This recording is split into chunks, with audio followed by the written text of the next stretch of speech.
Thank you, Grant, and good evening, friends, for coming, particularly on such an awful night. It's really nice to have a group of people here. An encyclopedia definition of life is that state of an animal or plant which all or any of its organs are capable of performing all or any of its functions. There is a 50-year-old woman in the South Island of New Zealand who is facing a slow death by one of the most devastating forms of cancer, leptomeningeal melanomatosis. She has 8 tumours in her brain and over 20 in her spinal cord. She has had chemotherapy and 3 lots of radiation. Her condition cannot be cured. She is experiencing and can look forward to even more extreme headaches, nausea and vomiting, and neck pain, mental changes, bladder and bowel dysfunction, lower body paraplegia. In October last year, she pleaded publicly to be allowed to die now, at her choice and time, not waiting for the agony of nature to take its course, even with medical pain relief. As she is dying anyway, she would like the time and method to be one of her choice.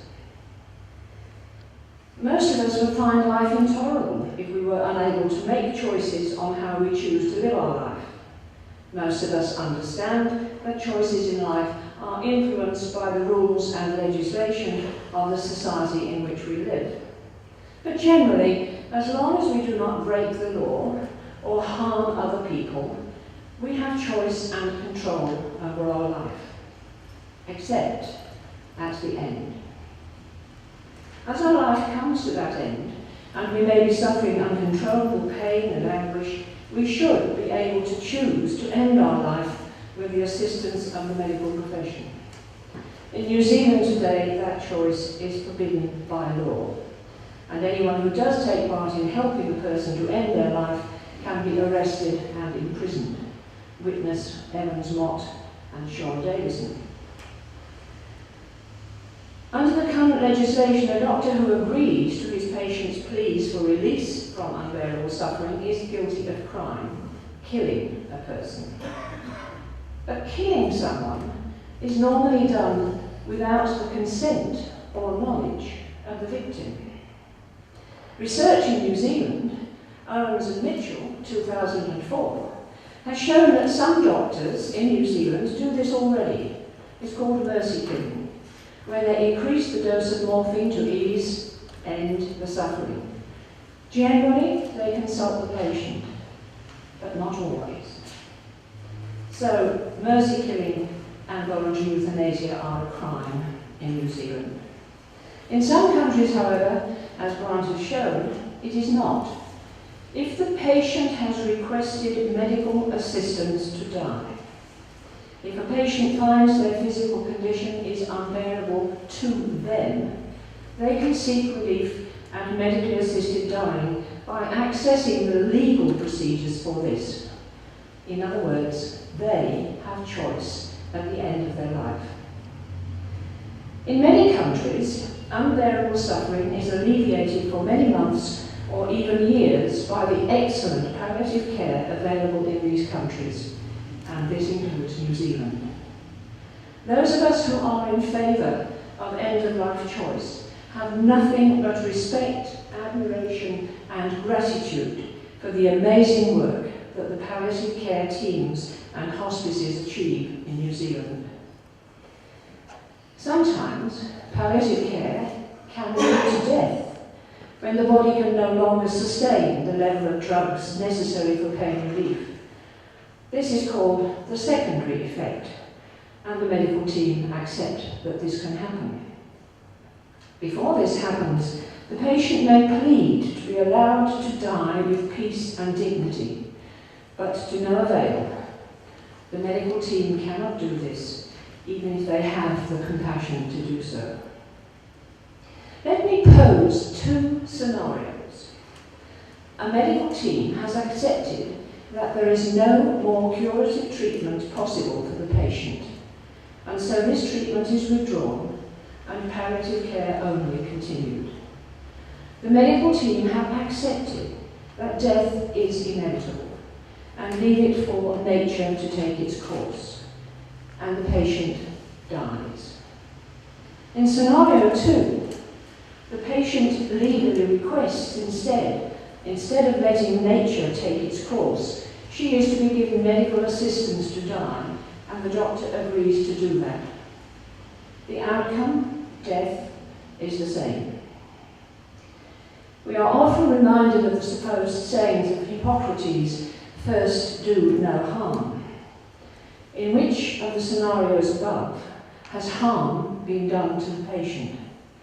Leaving them to suffer to the end, what some religions call redemptive suffering, or the scenario where it is accepted that death is inevitable and allowing the patient to die with dignity and peace by the administration of a lethal drug?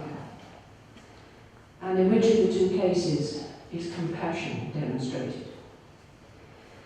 The legislation which Marianne Street and the VES are working on will bring into New Zealand the possibility that such a patient can, if they request it, end unbearable suffering and anguish. The proposed Act will introduce new law. It will give protection to the vulnerable, the disabled, the elderly. It will, as in Belgium, run alongside palliative care. It will not introduce a slippery slope. Evidence in Belgium and the Netherlands has shown that the slippery slope does not exist, and I refer you to the article 2 Decades of Research on Voluntary Euthanasia in the Netherlands, published in 2009 by the very respectable journal Bioethical Inquiry, and the Journal of Medical Ethics in 2007, which show that there have been no increase in high frequency of euthanasia in the elderly, people with low education status, the poor, the physically disabled, or chronically ill, or people with psychiatric illnesses. With this new Act, palliative care will not be decreased. In Belgium, the level of palliative care was increased when they introduced the bill for voluntary euthanasia. And here, let me correct a serious misrepresentation which is given on the website of Hope.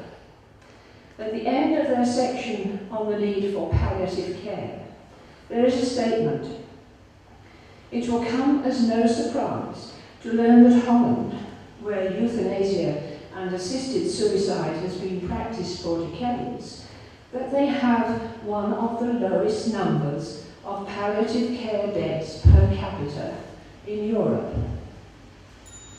What does that infer?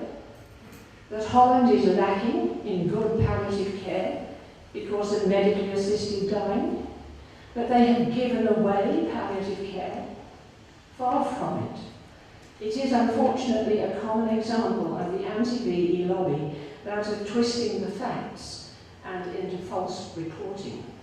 Actually, in the Netherlands, 65% of those people diagnosed with cancer or terminal disease are treated at home by the palliative care team, surrounded by their family and friends with loving care and consideration.